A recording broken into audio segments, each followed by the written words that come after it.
The Happy Huntresses represent something very important for the cities of Atlas and Mantle.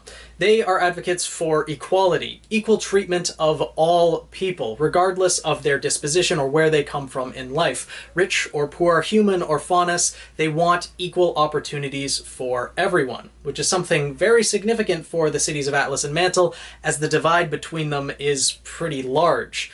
We've seen this throughout the entirety of Volume 7, that Mantle seems to always be getting the shorter end of the stick when it comes to the two cities. In fact, even the upper echelon of Atlas seem to look down upon the people of Mantle and discriminate against them, claiming they're giving them equal wages, but still giving them less than what the people in Atlas already have, etc. And this is where the Happy Huntresses come in. Their goal is to get Robin Hill on the Council of Atlas, into a position where she might actually be able to bring about significant change. If she can get Ironwood on her side and start moving the Council's actions towards making significant changes in Mantle, it could be possible to get equal treatment of everyone within the entire kingdom of Atlas. It'll take time, and there will, of course, be outside influences, other people potentially trying to interfere, getting on the council, etc., and also Salem's influence and the Grimm, things will take time, things will have to be rebuilt after they're destroyed, but this is their eventual goal. And it seems the Happy Huntresses themselves, the members of the Happy Huntresses, seem to be a pretty good representation of what it is that they are fighting for. Equal treatment of all people regardless of their disposition and wherever they come from in life. Just on its surface, we see that there are humans and faunus within the Happy Huntresses, so they're already representing all races, but it goes a little bit deeper than even that. Now, admittedly, we don't know much about Robin, Fiona, or Joanna's history or backstory or anything like that. We know that all of the Happy Huntresses were top graduating huntresses from Atlas Academy, and after that they decided to join together, fight alongside Robin to try to change things in Mantle. All of them see each other as equals, treat each other as equals, no one is better than any other. And we did actually learn a little bit more about May's backstory, though, which is quite significant. Now, as I mentioned, we don't know where all of the people in the Happy Huntresses, all of the members, come from, whether they are originally from Atlas or Mantle or even from other kingdoms, but in May's case, it does seem very likely that she is actually part of the upper echelon of Atlas. Now, all of this information comes from May's voice actress, who made a post on Twitter announcing that May's full name is May Marigold. And if you'll recognize that last name, she is actually the cousin of one Henry Marigold.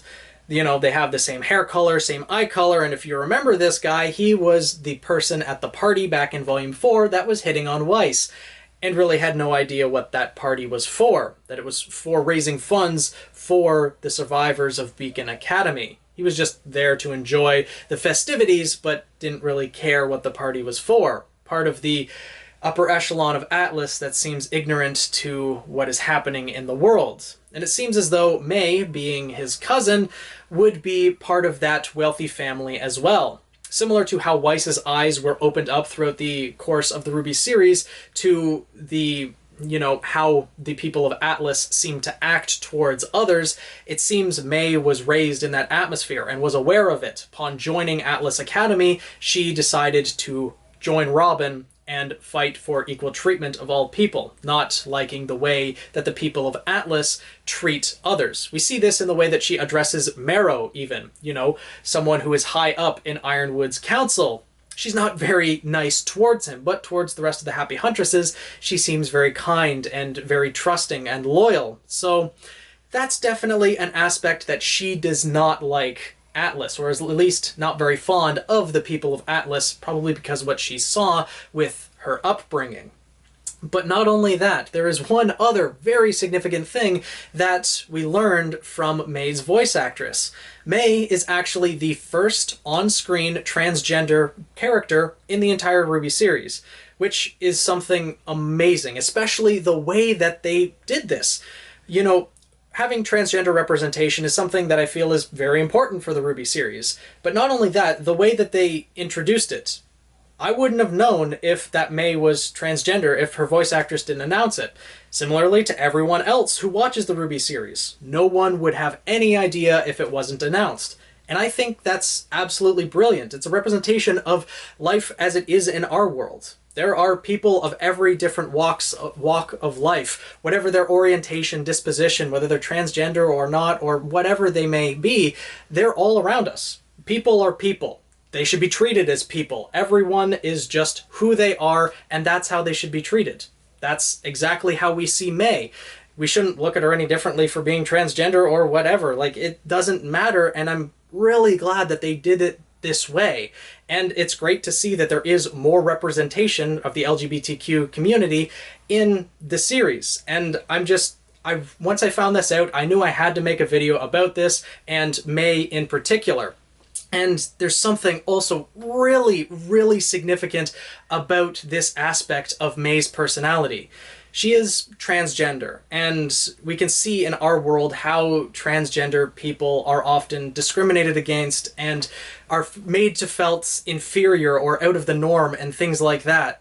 But look at what May's semblance is. Her semblance has the ability to make her invisible.